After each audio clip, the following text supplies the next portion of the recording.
those prisoners had the highest chance of survival, who were oriented toward a meaning in wait for them, as it were, or to be reunited with beloved persons after the liberation in the future.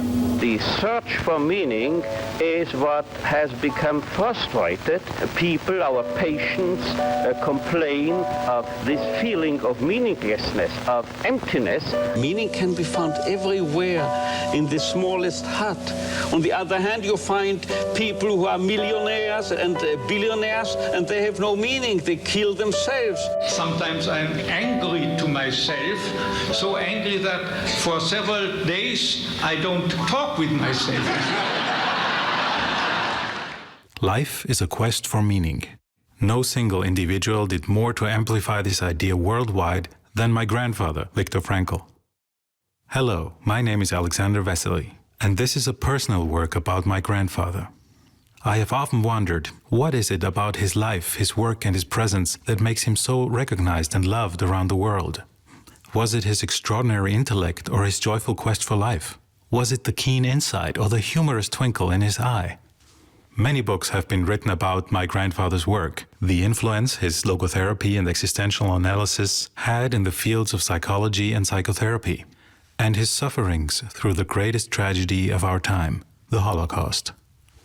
In his writings, among them his landmark book Man's Search for Meaning, he explained his theories in a simple and uncomplicated way, so that anyone could learn its most important lesson. That regardless of the circumstances, you can always discover meaning in life. Until now, little has been shared with the world about his unique and personal side, and the impact he had on those whose lives he touched. For over 2 years, I traveled around the world, interviewing family, friends, and colleagues to document their perspectives on my grandfather's life. What I found was that from whatever corner of the world, he touched lives in important, deep, and meaningful ways. Born in Vienna, Austria in 1905, in humble surroundings, he remained a simple man throughout his life. And he was curious, looking forward, never stagnating in the past. Come with me on this journey as we watch and listen to his friends describe who Viktor Frankl really was. I was the only one in the school dressed in a suit and tie that day. I was petrified. I mean, I had read his books and I knew who he was, and I couldn't believe who I was. I was going to be his graduate assistant, and I was nervous as all get out. I knew that Viktor and Ellie were still both living in Vienna at the same place, but had not seen them for a very long time. And I thought, I'll try one time to get back to them because I wanted to say thank you. But he warned me, he said, I'm a very tight schedule, I'll have 5 minutes for you. All right, I have 5 minutes, fine. He said, can you come to our home right now? I said, yes, I can do this. So I made my way down and up to their flat. 5 minutes turned out to be 4 hours. And we were talking and laughing. And then we taught the first class. I began a 20-year relationship with him. That was the most lasting impression that, to this very day, I have of a person who valued his time, but then he spent it so liberally when it was for something that he felt was, if I can use that word, meaningful.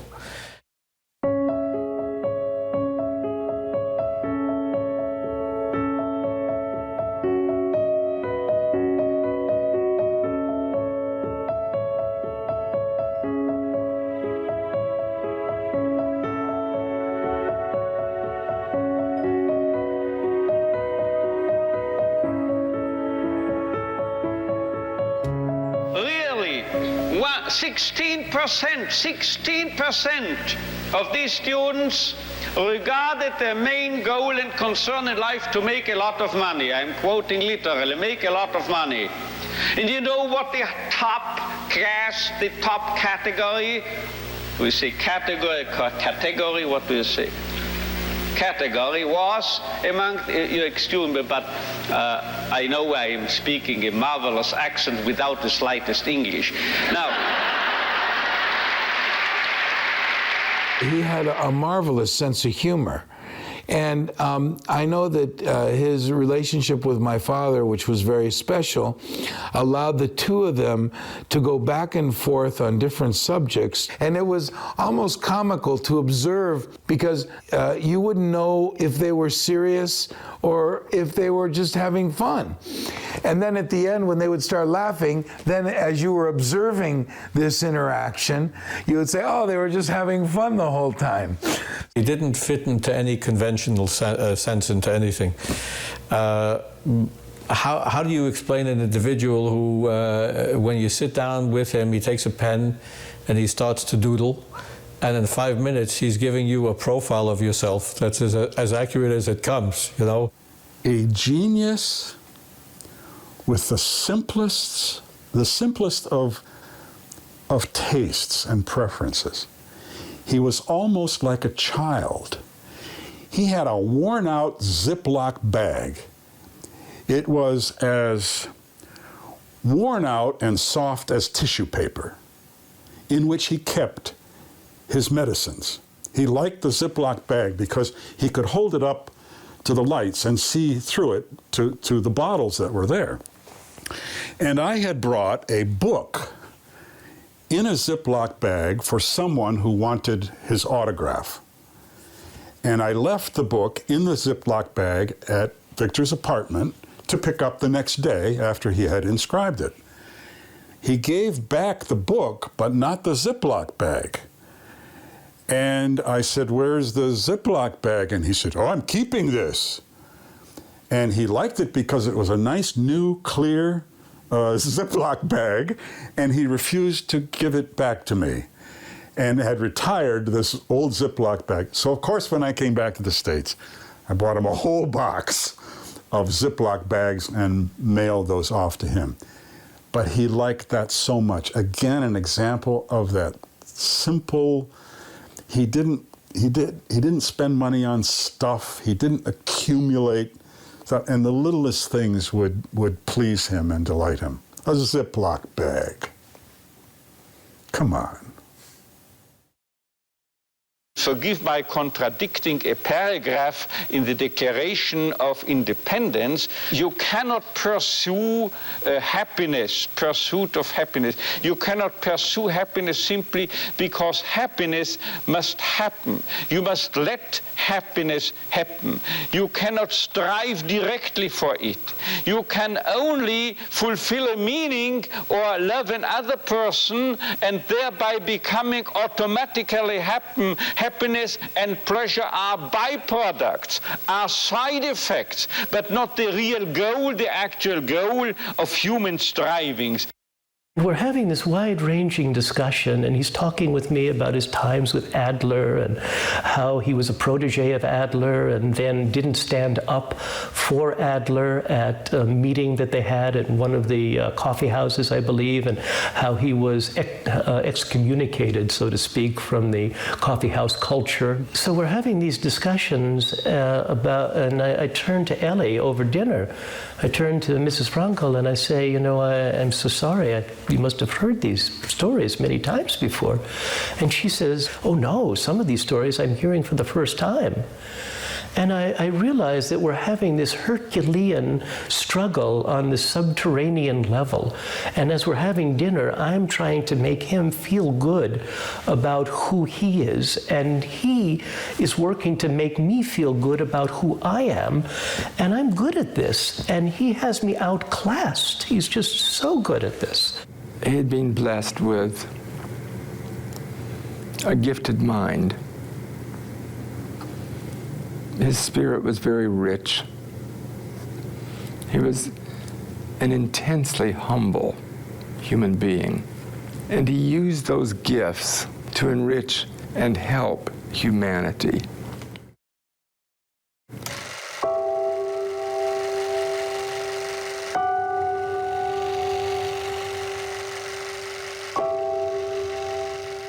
Papa invented those two characters for us, Boff and Nabov. They were played by his feet under the blanket when we slept over at our grandparents. And we went to bed in the evening. He was already in his bed, and his feet were Boff and Neboff, and they were talking to each other like comedians. One with a high-pitched voice, and the other one with a very low voice. And one, but I don't remember which one was the wise guy and one was the stupid one. And the wise guy always explained something to the stupid one. It was very funny. And he made up stories and dialogues and things. His humor was dry and sharp and very witty and very fast. And Anna is the same. Anna does that too. I think she inherited that. And also the love of language and writing and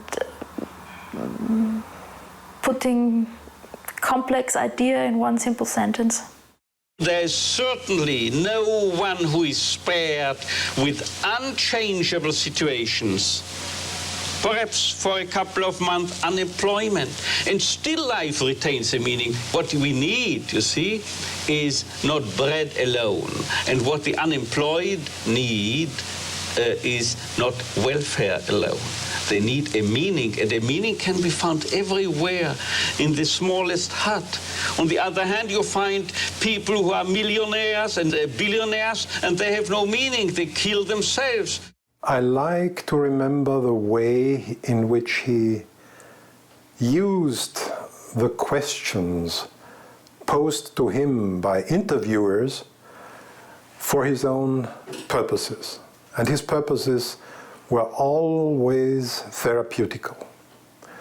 So whatever the interviewer asked, he would shortly answer in half a sentence that question, and then would elaborate and would really address the audience. He would do a kind of collective therapy in a few sentences. He would intersperse his statement with little items that would help someone out there who may have had some fear, some problem, something to encourage them, or to make them change an attitude or whatever. So he talked kind of over the shoulders of the interviewer. You know this kind of thing from politicians where you don't like it because they want something from you. But he was always one to give advice, to give help, to give encouragement. And I sometimes talked to him about it, and he always smiled and talked about other things, but I knew that this was what he had in mind.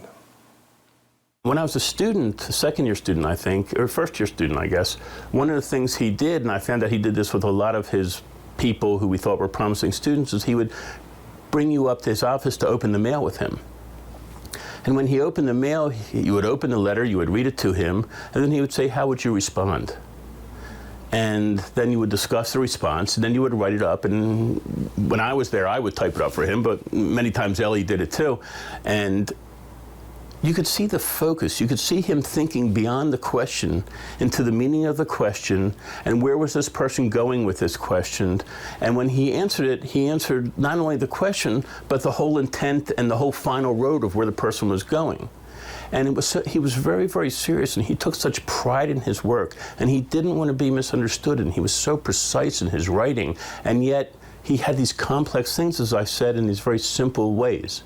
And that side of him I don't think a lot of people see, because I would see him struggling at his desk, trying to think, looking down, trying to think, well, how do I want to say this? And especially when he had to do it in English. You know, it's my understanding that English was his third language. He spoke Spanish, and he spoke German and English. And I think maybe his Spanish might have been third, I'm not sure. But it's still a second language. Now, as a typical American, I have no other languages but English. And when I used to see him, he was thinking both in German and in English. But he would concentrate, and he was so focused, it was almost at times like he was in a different place. Okay? And then he would come out of it and start talking. You know, and nobody would say a word. Ellie wouldn't say a word. I wouldn't say a word. You know, sometimes we thought, did he forget the question, you know?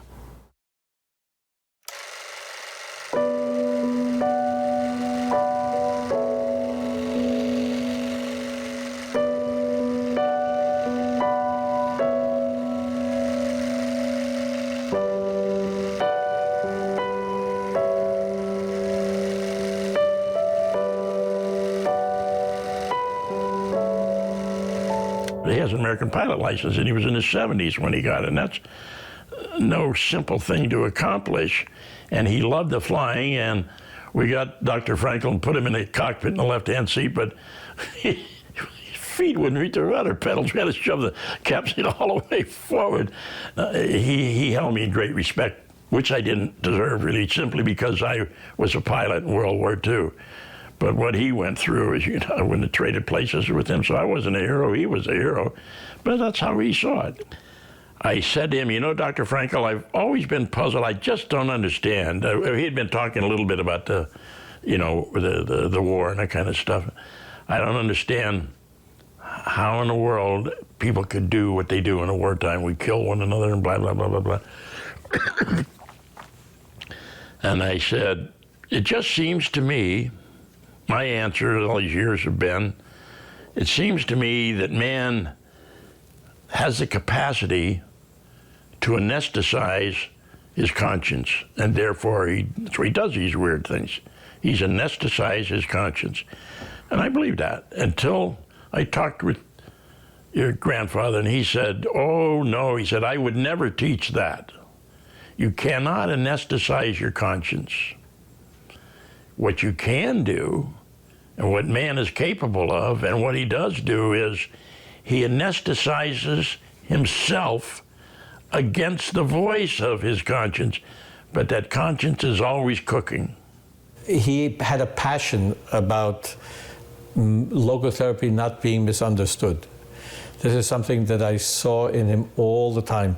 Nothing bothered him more than people who would take a statement and out of context, or would distort what logotherapy is, and it bothered him because this really was his baby. Now, this means that you have found the meaning to life, the meaning that a person should give to his own existence. You see, we psychiatrists are not omniscient. We cannot know what the meaning of a particular life is. We are out to help our patients to rediscover the meaning in life. Can we find meaning in any instance, in any case, a person who faces death certainly, imminently? because I'm not tiring of saying life can be meaningful or made meaningful not only by doing a deed, by creating a work, and beyond that, by our experiencing something or by our encountering someone. And to encounter him in his uniqueness means by loving him. But even if need be, whenever we are confronted with an unchangeable fate, whenever we have to face, say, an incurable disease, an inoperable cancer, even then there is the highest meaning potential to realize, to fulfill. Because then, precisely then, we are called upon to bear witness to the unique human potential, which is to transmute, to turn a predicament into an achievement, a human accomplishment, or to turn tragedy into a triumph.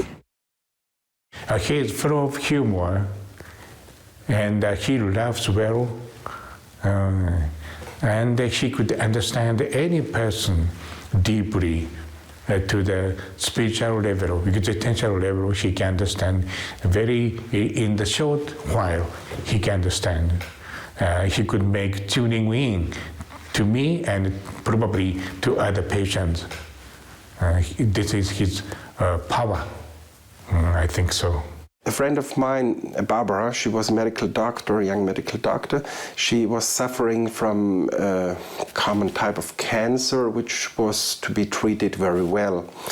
Unfortunately, in the hospital where she was treated, the General Hospital of Vienna, an accident happened and she got the wrong injection. Instead of getting it in the vein, it was injected into her lumbar region. And so she had to face a progressive paralysis starting from the feet and going up until to her head, which later on led to a coma where she did not wake up from for the next 3 years. After them, she finally died. The most thing she appreciated was that he took his time with his 90 years and went up there. On the way home, when I went home with Professor Frankl after the visit of Barbara, he told me the words of John Ruskin, the philosopher John Ruskin, and he said that there is only one honor in life, and that is the honor to help someone, and that is there is only one might in the world, and that is the might or the power a person to save a patient. So at this dramatic situation, I could really witness myself that Viktor Frankl was living what he was writing, that he was acting as a man who was a doctor who had a soul. And now you are a young man, 25 years old, in the doctoral program, the University of Houston, studying psychology. Can you tell us a little bit about what transpired and why your goals changed? Well, even prior to the injury, I had the mental capacity and the intellectual ability to do things other than physical work, but I did not tap into that. And when I broke my neck, I realized that to have a productive life and to have a meaningful life, I would have to depend upon something other than my physical being, because it was no longer there. And as I've written, when I read his book, I was overcome with a sense of deja vu. Because many times, he spoke of reactions and the way he felt and the way he interpreted his experiences in the concentration camps. And repeatedly were the times when I identified personally, I felt the exact same way when I lay in that hospital bed as he did when he was in that concentration camp.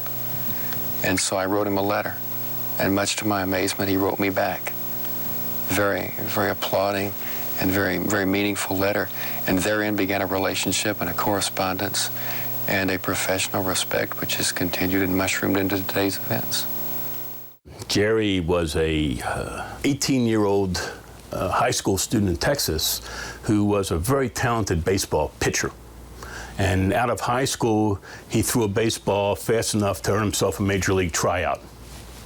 Interestingly enough, he was recruited by the Houston Astros, a local baseball team in Texas, and was sent to the minor league camp. While they were in the camp and they were at night, you know, the players, they were all young kids, would go out and they'd do horse around. So one night they were out and they were swimming in a local aqueduct and they were diving in. They moved over a few feet and Jerry dove in the water, and about 3 inches below the water was a bunker, a cement bunker. He hit his head, broke his neck, and was a quadriplegic for the rest of his life. Jerry read this book, and it so applied to his condition in life, where he was this star coming out of high school, and he thought he was going to make a lot of money and be a professional athlete, which all young Americans aspire to be. And now he was a quadriplegic confined to a wheelchair for the rest of his life, who couldn't move his hands very well. He could move from a little bit from here up. He had a little motion. And he learned to type with a mouse stick and things like that. So he read the book, and he wrote a letter to Dr. Frankl. And he said in the letter that, you know, he had read his book, Man's Search for Meaning, and how it changed his life, and he just wanted to thank him. He went on to say, you, Dr. Frankl, in the letter that this 19-year-old wrote to Viktor Frankl, you, Dr. Frankl, were in prison. I am in prison, because of his physical condition, he couldn't feel or control anything from his neck down, but he added one more sentence. You have taught me that I am free. Could you tell us how logotherapy helped to shape your attitude? I think that it's important to remember my attitude adoption and the logotherapy that I employed initially was without any knowledge of logotherapy. I had not read any books and I had no acquaintance with it, but intuitively I modified my attitude toward the situation. In one particular line that Dr. Frankl quotes fairly often, I broke my neck, it didn't break me. if we seem to be idealists and are overestimating, overrating man, and looking at him that high, here above, you know what happens? We promote him to what he really can be. So we have to be idealists in a way, because then we'll wind up as the real realists. And you know who has said this? If we take man as he is, we make him worse. But if we take man as he should be, we make him capable of becoming what he can be. This was not my flight instructor, this was not me, this was Goethe. He said this verbally. And now you will understand why I, in one of my writings, once said, this is the most apt maxim and motto for any psychotherapeutic activity. So if you don't recognize a young man's will to meaning, man's search for meaning, you make him worse, you make him dull, you make him frustrated, you still add and contribute to his frustration. While if you presuppose in this man, even in this so-called criminal or juvenile delinquent or drug abuse and so forth, there must be a what we call spark, a spark of search for meaning. Let's recognize this, let's presuppose it, and then you will elicit it from him, and you will make him become what he in principle is capable of becoming. Das war ein Mensch, der gebrannt hat. Und der bestimmte Vorwürfe an seine Therapieformen wirklich fast persönlich genommen hat, das hat ihn verletzt. He was so protective of logotherapy that it sometimes got him down, maybe a little bit overprotective, I'm not sure. It stood him well, but also could get him into trouble, because sometimes if you're too quick to defend and you're too quick to rise up in anger against something that you don't like. And maybe there may be one or two times that he did lose his cool. Einer der Vorwürfe von den Leuten, die ihn näher kannten oder nicht näher kannten, sondern nur irgendwie kannten, war, er wäre eitel. Es gab Verhaltensweisen von ihm, die man absolut so interpretieren konnte, keine Frage.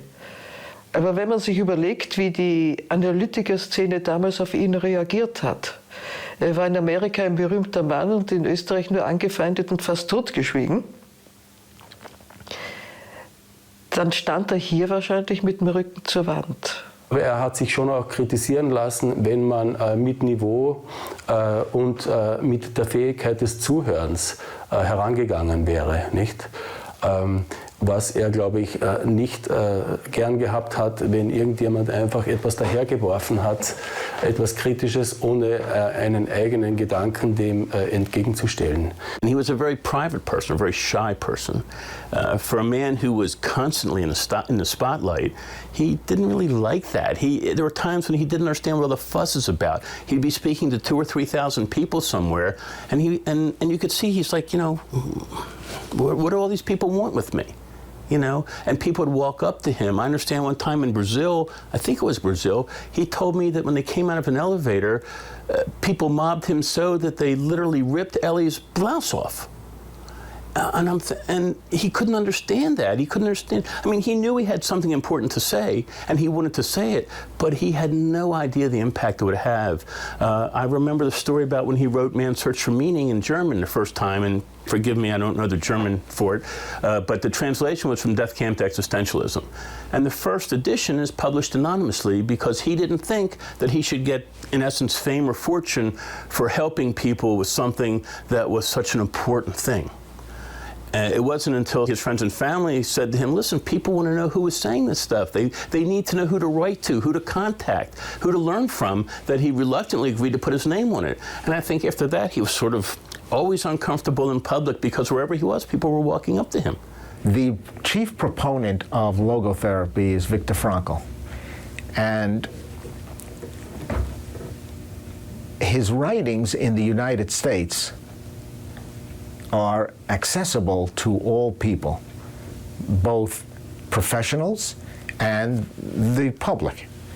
And that's a problem because academics are a snobbish group.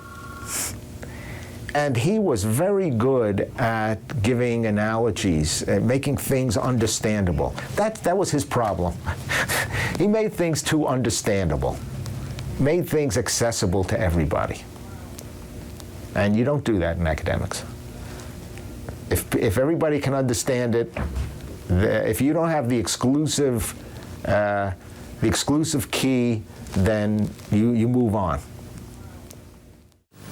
If someone who is afraid, in simple words, in plain words, that when he leaves his house, say a case of agoraphobia, he might collapse, he might faint, he might get a stroke or a coronary.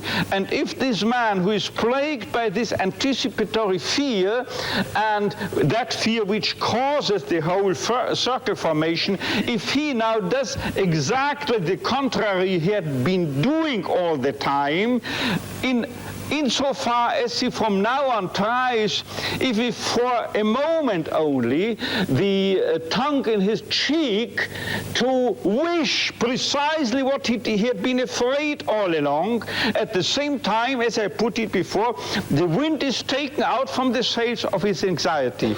And at the moment that anticipatory anxiety is annihilated, it is not compatible with the wish. If I wish to faint, if I leave my house with the strong wish, now for a change let's faint, for a change yesterday I had 2 strokes, today I would like to have 3 strokes, and so forth. At that moment, all these patients start laughing within themselves in the same way as you right now did. And at that moment, the incompatibility with anxiety comes to the fore, and a distance is put between the symptom, the pathology in themselves, and the selves of those neurotic personalities. And now we understand how come that this capacity of self-detachment, this specifically human capacity, is utilized in the form of paradoxical intention. Fuimos a pasar el fin de semana, el descanso, a un lugar muy querido y muy especial, un pequeño hotel en la montaña. Y aquí hay un detalle muy interesante. Yo me acuerdo que él llevó un manuscrito y le dijo a su amigo, el encargado o dueño del hotel de montaña, le dijo que escuchara algunas frases que él quería leerle y que le diera su opinión. Y yo me quedé muy sorprendido porque este señor que cuidaba el hotel era un hombre, diríamos, común y corriente. No era de la academia, no era un científico, no era un terapeuta, no era un profesor. Pero Víctor me dijo esto: si este señor puede entender claramente lo que yo he escrito, está correcto. Porque eso es lo que yo quiero, escribir para que la gente comprenda lo que diga en un lenguaje sencillo, claro y preciso. Hat auf einem Kongress ein schönes Schlusswort gesprochen. Hat gesagt, also gute Psychotherapie ist ein Stück Kunst. Ja, es ist also nicht nur ein Wissen, sondern es ist eine Kunst. Und Kunst heißt immer das, was Intuitives da ist, was Inspiratives. Etwas, was sozusagen im Augenblick entstehen muss, kreativ entstehen muss. Ja? Was man nicht vorgefertigt mitbringen kann in die Therapiestunde, sondern was man je Mensch und je Situation neu erfinden muss. Schon auf Grundlagen natürlich, aber irgendwie im Moment anpassen muss an das, was jetzt erforderlich ist. Was er sicher nicht gut konnte, war die pädagogische Kleinarbeit. Ja, also der Lehrer muss den Kleinkram auch vermitteln können, so Schritt für Schritt und jetzt noch das dazulernen, jetzt noch das. Da braucht man viel Geduld und dann muss man. Aber erstens kann niemand alles und zweitens, ich denke, den Kleinkram, das konnten die Schüler übernehmen. Ja? Aber die Schüler hätten den großen Entwurf nicht hingebracht.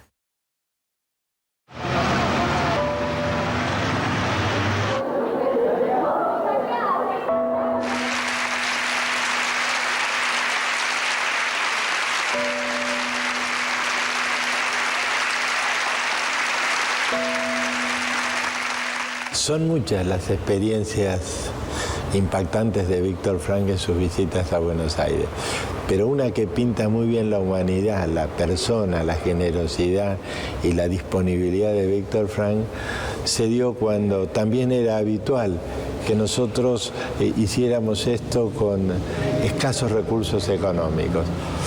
Por una circunstancia que no comprendo, porque los pasajes sacados de Europa hacia Buenos Aires eran mucho más económicos que si los sacábamos de acá. Se nos planteó una duda, no nos animábamos, pero la confianza que inspiraba a Viktor me permitió hablarle y decirle: profesor, si usted saca el pasaje en Viena con su tarjeta y nosotros se lo reintegramos cuando viene a Buenos Aires, ¿usted tendría algún inconveniente?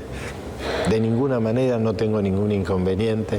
Y hago notar que Viktor Frank vino todas las veces a Buenos Aires sin cobrar un solo peso, un solo dólar. Y entonces realmente eso nos benefició muchísimo. Y cuando terminó el Congreso y nosotros le fuimos a pagar, me dijo: Jerónimo, deme su palabra de honor de que ustedes no tuvieron déficit, que ustedes pudieron recuperar el dinero del pasaje, porque si no, el pasaje lo pago yo. Y exigió que le diéramos la palabra de que no habíamos tenido pérdida y que podíamos pagarle el pasaje. Ese es otro detalle de la intimidad de Viktor Frank, que es bueno que se conozca, porque estos detalles de la vida cotidiana tienen que ver con encontrar el sentido en todas las situaciones y en todas las preguntas que nos hace la vida. Vi a un hombre testimonialmente sencillo. O sea, de esto aprendí de él. Sencillez, claridad, rectitud, mucho trabajo sin duda para poder escribir todo lo que escribió, mucho trabajo, un carácter fuerte, sólido. También en este camino de encontrar sentido no solamente a su vida, sino a cada año de su vida, a cada mes de su vida, a cada día de su vida, a cada hora. Aprendí quizás lo más importante, que es que el gran regalo que nos dieron es tiempo, lo único que nos dieron al nacer y que vamos a tener que entregar al morir. ¿Cómo lo llenamos? Y dice: pero quiero hacerle un pedido. Dice, y nos pide un órgano. Órgano es como si fuera un piano móvil para tocar, dice, to play a tango of mine, un tango mío, un tango de su creación que no tiene nombre. Y de acuerdo a lo que me dijo Eli hace la semana pasada, el tango sigue sin tener nombre, siguió sin tener nombre. Bueno, y conseguimos el órgano ese, tocó el tango, fue algo muy lindo.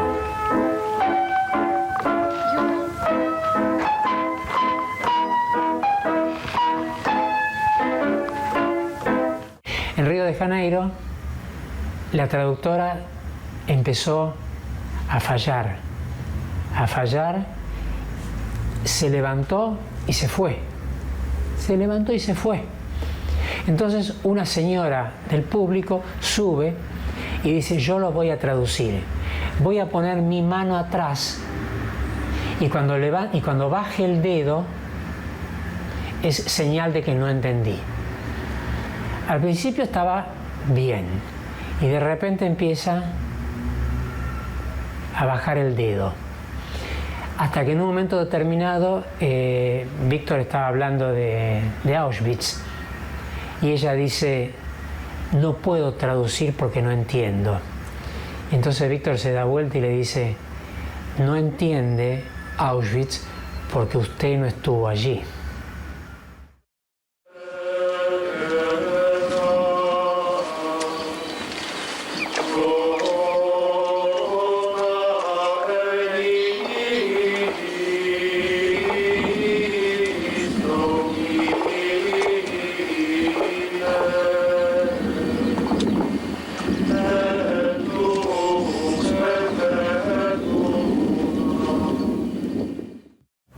Cuando se dio la reunión en Porto Alegre en el año 1984, se dio una serie de coincidencias muy significativas, que por ejemplo, cuando lo estábamos esperando en el aeropuerto que llegara el avión de Viktor, entre las personas que lo estaban estaba su cuñada, estaba la hermana de Tilly, su primera esposa, en el aeropuerto. Y pudimos presenciar ese encuentro de ellos. Bueno, fue una cosa muy emotiva realmente, ¿no? También con lo que te conté de la Meyer, esta señora que vivía en Porto Alegre y había sido compañera de barraca en prisión en el campo de Tilly.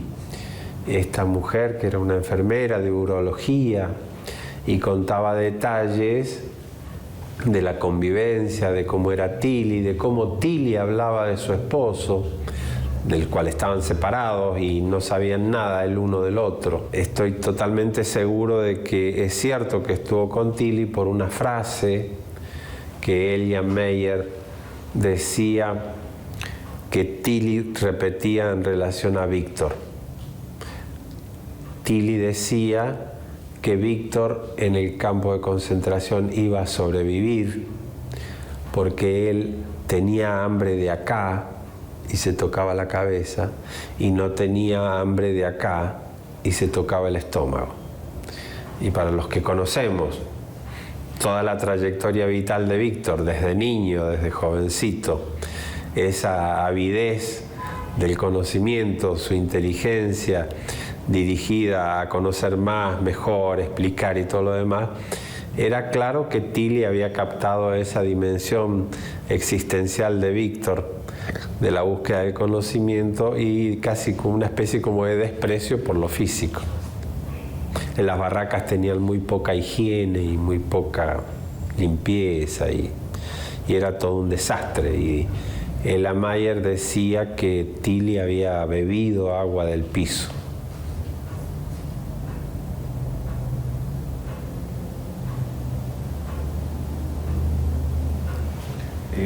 Viktor no sabía esta historia.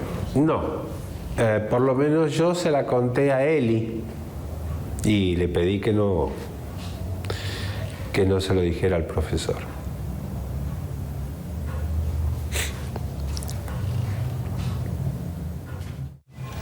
Meine Damen und Herren, der Nationalsozialismus hat den Rassenwahn aufgebracht. Aber wenn ich Ihnen verraten darf, wie ich darüber denke, dann lautet meine Antwort so. Es gibt eigentlich nur zwei Menschenrassen. Und das ist die Rasse der anständigen Menschen und die Rasse der unanständigen Menschen. Und die Rassentrennung geht quer hindurch durch alle Nationen. Und innerhalb jeder Nation quer hindurch durch alle Parteien und alle Gruppierungen sonstiger Art. Gefahr droht ja nur anderswo. Die anständigen Menschen sind in der Minorität. Die anständigen Menschen waren immer eine Minorität und werden, glaube ich, auch immer eine bleiben. Aber die Gefahr liegt ja anderswo. Die Gefahr liegt dort, wo ein Regime, wo ein politisches System die unanständigen Kerle an die Oberfläche schwemmt und mit anderen Worten dafür sorgt, dass die negative Auslese einer Nation ans Ruder kommt. Das ist die eigentliche Gefahr. Aber davor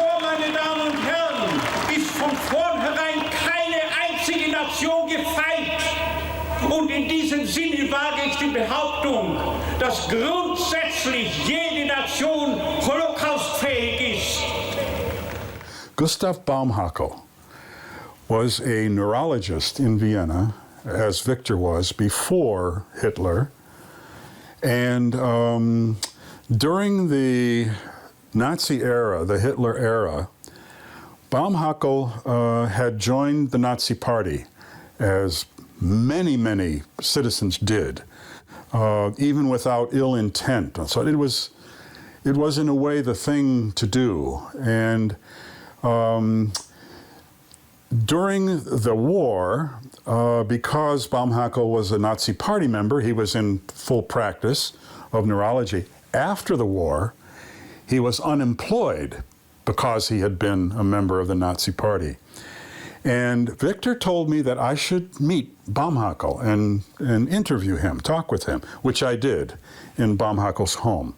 And he told me, which I knew, but he told me as though I did not know, that he had been a member of the Nazi Party. And Baumhackel actually sobbed briefly when he told me that.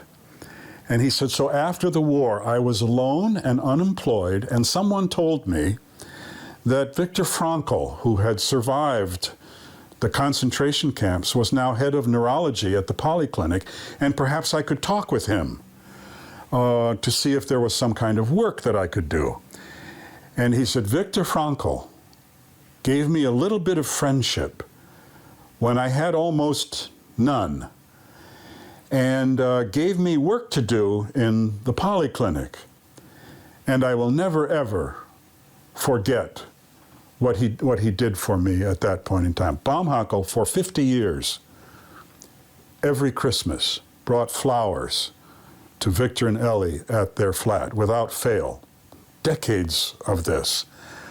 And he was telling me, I'll never forget what he did for me. He would, talk about meaning and how to make meaning the pivotal choice in your life.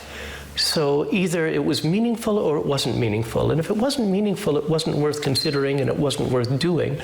But that even if you were talking to an ex-Nazi, you could find a way of talking to that person to help them understand that what they had done before was not meaningful, and that he had incredible faith in the ability of human beings to do things that were essentially meaningful. It didn't sit well in many circles, but this is the way that he was, because he was very much future-oriented. He didn't get fixated on the past and wanted to build towards the future.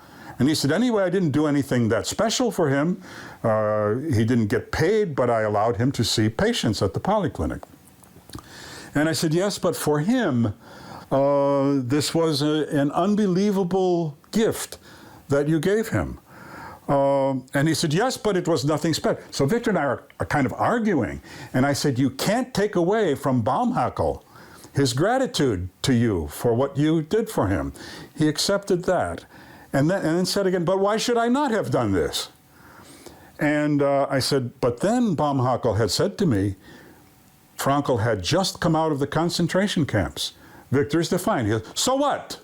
Why should I not have done this for him? And he would not back down from the total logic that he saw in his acceptance of a person. And Viktor said, in his heart, he was no Nazi. He joined the party, but in his heart, he was no Nazi. And why should I not help him? It was an extremely moving time, and I came up against a side of Viktor that would not budge, absolutely would not budge. And it was his stand against collective guilt. Which got him in a lot of trouble, Viktor, and he took a lot of criticism for it. But guilt by association was not something that Viktor tolerated.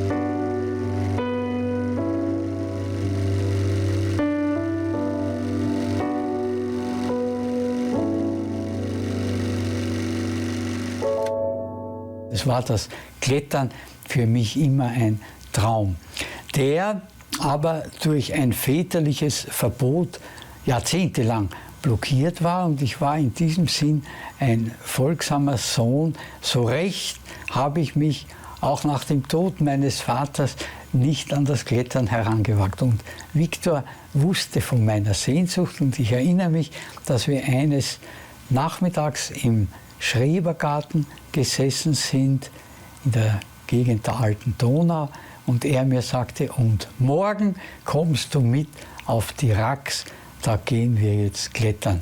Und da habe ich mir gedacht, so, wenn sozusagen der Übervater das sagt, das überrollt den Vater, und bin brav am nächsten Tag am Fuße der Breinerwand gestanden und mit ihm den damals 3 Enzian genannten Steig gegangen. Es war meine erste Tour, und von da an mit Begeisterung dran hängen geblieben. Er hat ja auf der Bergstation sein Zimmer immer gehabt, sein Dauerzimmer, und da ist er immer, musste natürlich jetzt 1,5, 2 Stunden über das Plateau zur Breinerwand wandern, dann klettern und wieder zurück. Also das hat schon 6 Stunden gedauert. Und auf den Weg hat er aber immer seine besten Ideen und Inspirationen bekommen, wenn er da, meistens war er ja unter der Woche unterwegs, wo nicht so viele Leute waren. Da hat er also die besten Ideen gehabt, allein mit der Natur. Der Herr Professor hat das Leben eines Bergsteigers hat er immer verglichen mit einem Bauern, der im Sommer das Heu mäht, also das Gras mäht und das Heu in die Scheune einbringt, und wenn es im Winter nichts mehr gibt, dann kann er aus dem vollen Schöpfen, aus der Scheune heraus, also wieder das Heu verfüttern. Und der Bergsteiger erlebt halt, er macht seine Erlebnisse, macht seine Bergtouren, und wenn er einmal nicht mehr kann, dann hat er die Erinnerungen, die an niemand mehr wegnehmen kann. Und das ist mein Lebensmotto. Also mir ist es fortfahren, irgendwas erleben, das aber auch aufzeichnen, damit man sich dann erinnern kann, sehr wichtig. Damit man dann irgendwann einmal die Scheune voll hat und aus dem Vollen schöpfen kann. Das waren so seine Geschichten, und das war immer irrsinnig klasse. You have to make an ascent, and then you are doomed to making the descent. Nobody can remain on a peak. The mountaineer also cannot remain on the peak. He has to go down sooner or later to the valley. But what is important is to know that there are peaks, and during these peaks we become aware of the infinite meaningfulness or bliss of being. Wir haben uns wiederholt getroffen und uns natürlich zu allem Möglichen ausgetauscht, aber in erster Linie war es immer fokussiert auf das Bergsteigen. Und was mich am meisten interessiert hat, wie viel hat ihm das Bergsteigen geholfen, in der schwierigen Zeit im Lager Lebensenergie zu schöpfen. Und er war ganz davon überzeugt, er hat es nur überlebt, weil er eben sich sozusagen im Rückvollzug in dieses Bergsteigen hineingedacht hat und gehofft hat, dass er das noch einmal machen kann. Und da muss man wirklich sagen, dass diese Erinnerungsbilder, die er in sich getragen hat, die ihn als junger Kletterer eben in eine ganz andere Welt geschleudert hatten, als eben die alltägliche Welt, vor allem diese schwierige Welt der 30er, 40er Jahre, dass das so starke Bilder gewesen sein müssen, dass jemand eben, der sicherlich körperlich nicht gerade der stärkste, der durchhaltfähigste war, ihm erlaubt haben, das Schlimmste vom Schlimmen zu überleben. Ich glaube, dass man beim Bergsteigen lernt, wenn man es ernsthaft angeht, die Angst zu überwinden, drauf zu kommen, dass das noch stärker als alle bösartigen Menschen die Natur ist. Und wenn man eins ist mit der Natur, und ich erinnere mich, wie der Viktor mir erzählt hat, wie er dann gegen Kriegsende schon, wie sie da unter einer Straße eine Brücke graben mussten, nur mit einem Pickel im gefrorenen Erdreich. Da ist ihm das, was er am Berg gelernt hat, zugute gekommen, nämlich dieses Durchhalten, keine Angst vor der Natur zu haben, vor der Kälte, vor dem gefrorenen Erdreich, sondern zu glauben einfach. Das ist was man an den Bergsteigen, ich bin ja keiner, so imponiert ist, dieser Glaube oder diese Hoffnung, ich schaffe den Gipfel.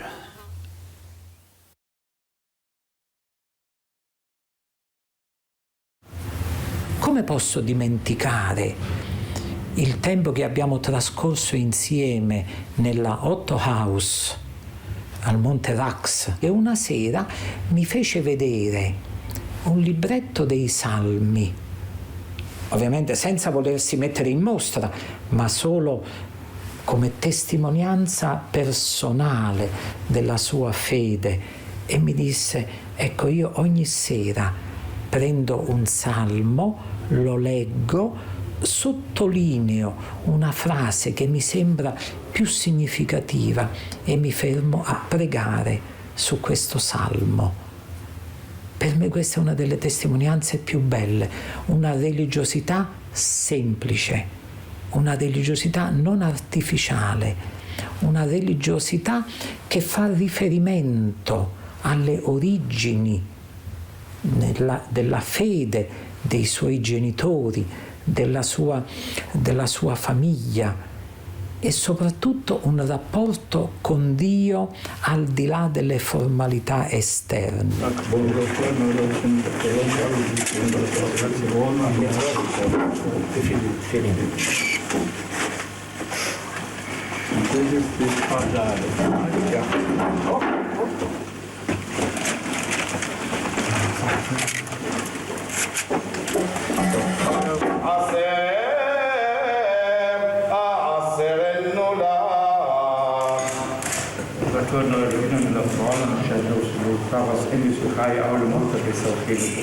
And we had the second bar mitzvah for him.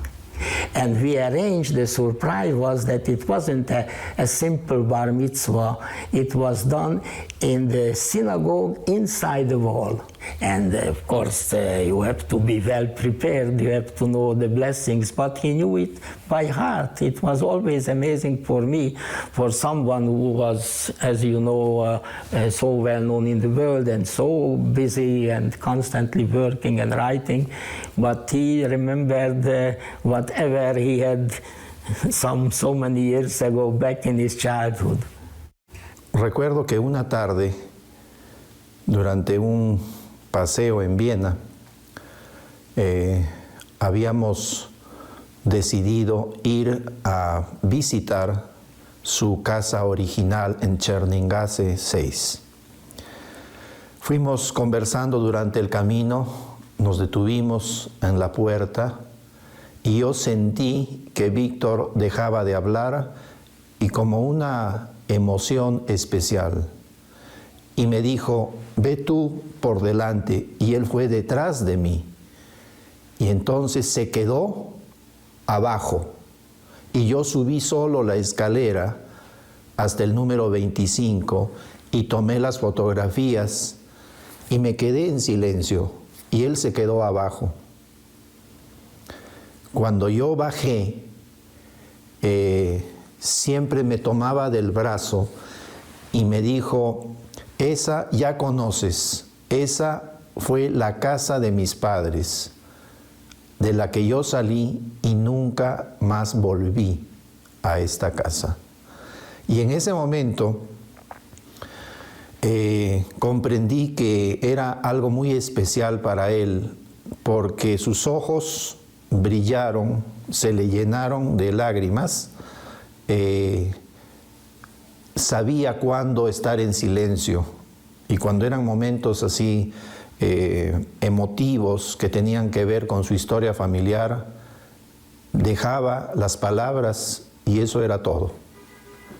Er hat mich zum Abendessen eingeladen im Piaristenkeller. Und der Teufel muss mich geritten haben. Er hat gesagt: haben Sie abschließende Fragen? Sag ich: ja. Ich habe das Gefühl, dass zwei Beziehungen in Ihrem Leben wahnsinnig wichtig sind. Darf ich Sie fragen nach Ihrer Beziehung zu Ihrer Mutter und nach der Beziehung zu Ihrer ersten Frau? Und da hat er mir dann erzählt, Karl Sieber bekommen hat, dass beide noch am Leben seien. Und er auch rechnen durfte, dass die Frau am Leben ist, und er rechnen durfte, dass die Mutter auch am Leben ist, weil damals unter dem Eindruck der Feindpropaganda der Engländer in erster Linie man aufgehört hat, ab einer gewissen Altersgrenze die Leute ins Gas zu schicken. Er wird befreit ist irgendwo in der Nähe von München und erfährt, die Mutter ist tot, buchstäblich eine der letzten, die ins Gas gegangen ist, geschickt wurde, muss man ja sagen, ist ja nicht gegangen. Und auch die Frau hat es nicht überlebt, von der er gehört hat, sie ist am Leben. Über diese Phase hat er in den Selbstdarstellungen, die im Pongratz Verlag erschienen sind, die Formulierung verwendet, dem Selbstmord nahe. Und an diesem Abend hat er mir erzählt, wie er sich vorgestellt hat, wie der Tod in dieser Gaskammer ist. Er hat bitterlich zu weinen begonnen. Wir sind zum Glück, und der Piaristenkeller ist nicht sehr hell, an der Wand nicht wirklich in einer Nische, aber in einem Eck gesessen. Und ich konnte eigentlich nichts anderes machen, als mich so setzen, dass man ihn nicht auch noch anstarrt.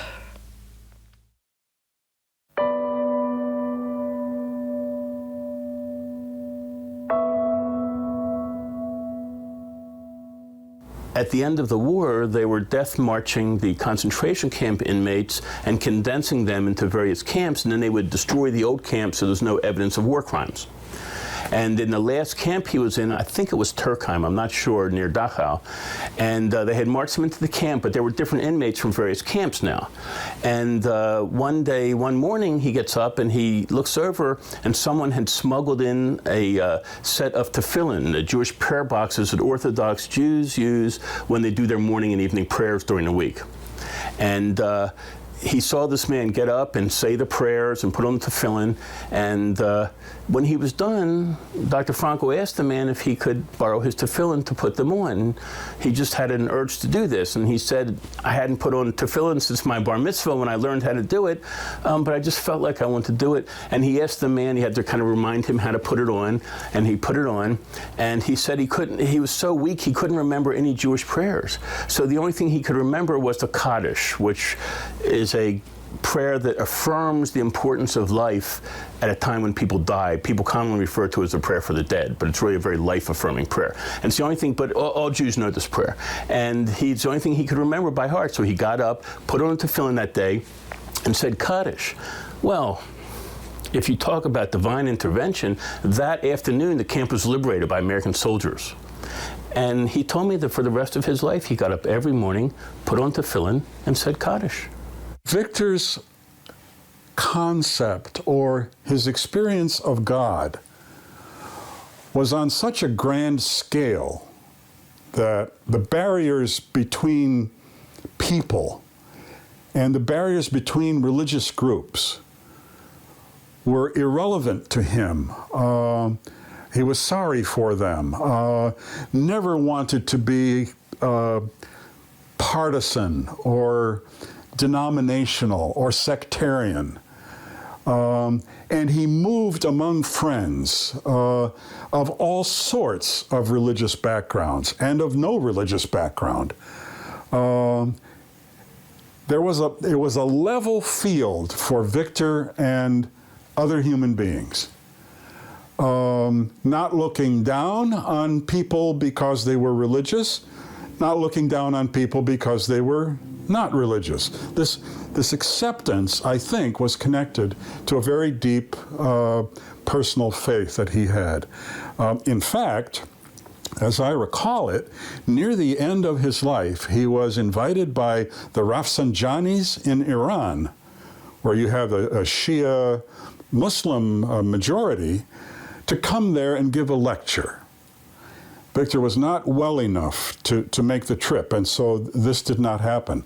But I could envision him going into a Muslim context and being the same person that he was for all of these other religious groups who found in logotherapy some compatibility with faith and something that Freud could not claim, and most psychologists in that era would have been negative about this. But Viktor drew to himself all kinds of people with religious backgrounds.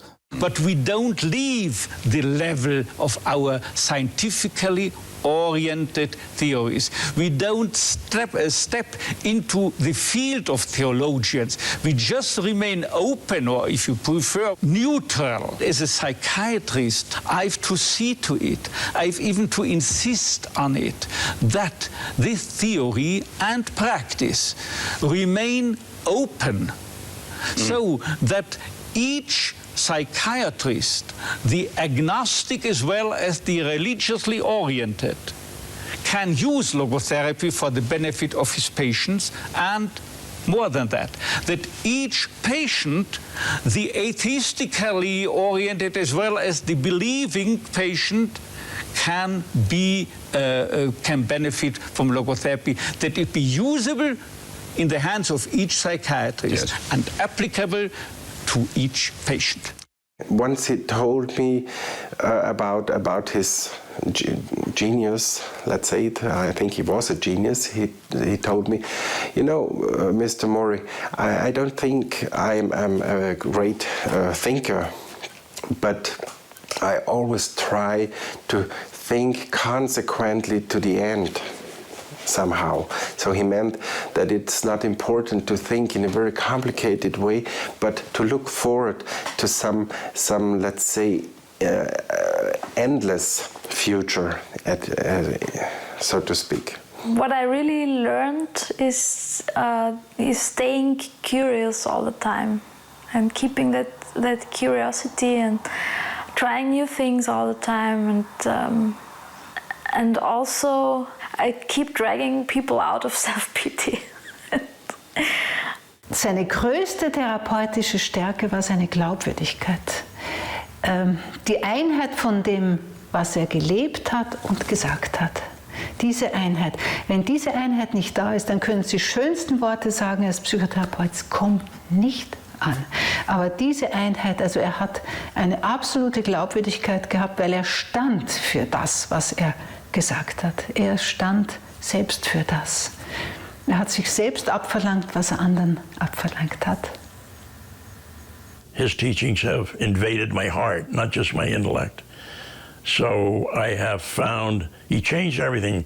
As a young man in school and becoming a doctor and all, you always say, we were always told, don't get emotionally involved with your patients. And I practiced that. It was very difficult. And then after I read Man's Search for Meaning, I said, hell with this, I'm going to get involved with them. Logotherapy would have been more successful academically if more of his work was translated, and that academics could see the depths of his understanding. Because of the European tradition and his own humility, he did not market himself appropriately. When he did Man's Search for Ultimate Meaning, I negotiated the contract with the publisher. What do I know about negotiating a contract with a publisher? And I told him that. He says, 9.9. He says, you do it. Okay. And in that way, even though people all over the world are using logotherapy concepts and techniques, 50, 60, 70 years after he put them out there, he doesn't often get the credit. We now have the positive psychology movement, which is deeply rooted in logotherapy. You know, there's some behavior modification techniques that were introduced, for example, for sexual dysfunction, 40 years later by John Money at Hopkins, and he's talking about paradoxical intention, which Frankl talked about in the 20s. You know, and things like that. But I think that hurt him in some ways in mainstream psychiatry, because he did not get the credit he deserves. Now all these people are doing it, and he would be thrilled that they're doing it, and he could care less about the credit. But I would have liked to seen him get more of the credit. I now confer upon you, Eleonore Katarina Frankl, the degree of Doctor of Laws, honoris causa, with all the rights, privileges, and responsibilities pertaining thereto.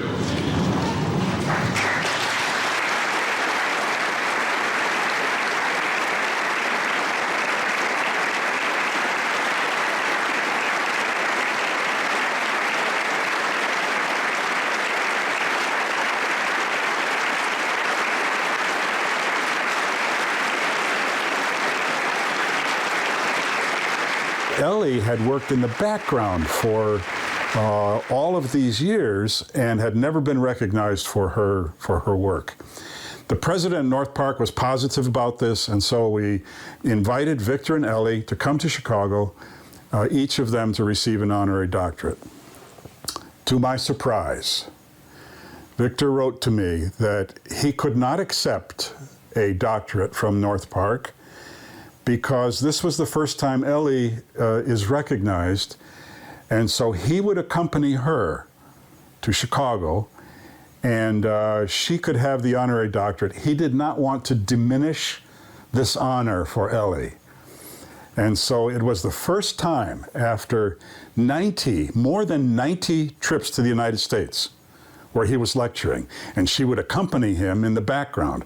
This was the first time he accompanied her to Chicago for her honor. And I think our friendship was somehow cemented,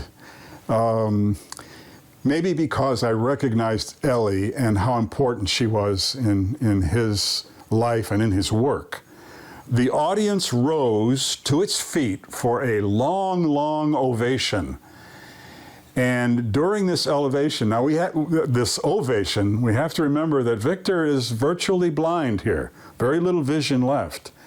Nevertheless, completely a surprise for all of us, he got up from his offstage chair, walked straight toward Ellie across the stage, and when she saw him coming, she started to weep. And she told me later, I was determined not to cry, but when she saw him coming, she broke down, and he walked right up to her, took her head in his hands, and kissed her on both cheeks. Later, he told me I was kissing away her tears.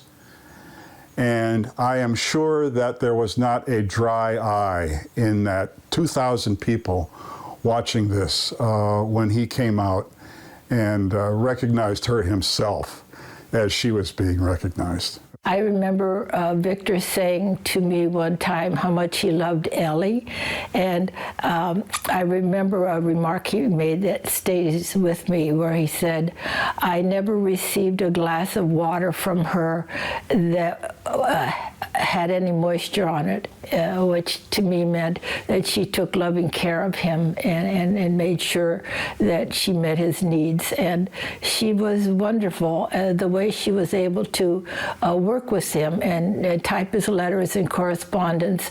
And I don't think many people knew that side of Ellie Frankel. Ellie did all his typing, and he'd answer a letter and she'd be typing it as he answered it. And every article, every book he wrote, she hand typed on these old typewriters. You know, it wasn't like computers. And I mean, he used to work her all day and all night. And of course, he worked all day and all night. In my interactions with Ellie, her focus seemed to be abnormal integrity, and an abnormal integrity in which she would just say her truth. And when you say that truth with anesthetic, if you're going to do surgery and you're going to speak the truth in an abnormally direct way, then you have plenty of anesthetic. And she always impressed me very much as having that kind of anesthetic, but being willing to dare to tell her truth no matter what it was. Ich meine, den größten Teil ins Leben zurückzuführen, musste er schon selber gemacht haben. Aber in diesem Leben bleiben zu können, den Versuch hat er selber gemacht. Bleiben können war die Ellie. Und ich glaube, dass sie beide etwas sehr genau gewusst und gespürt haben. Als er sie kennengelernt hat in der Poliklinik, was ist eine Lebensrettung?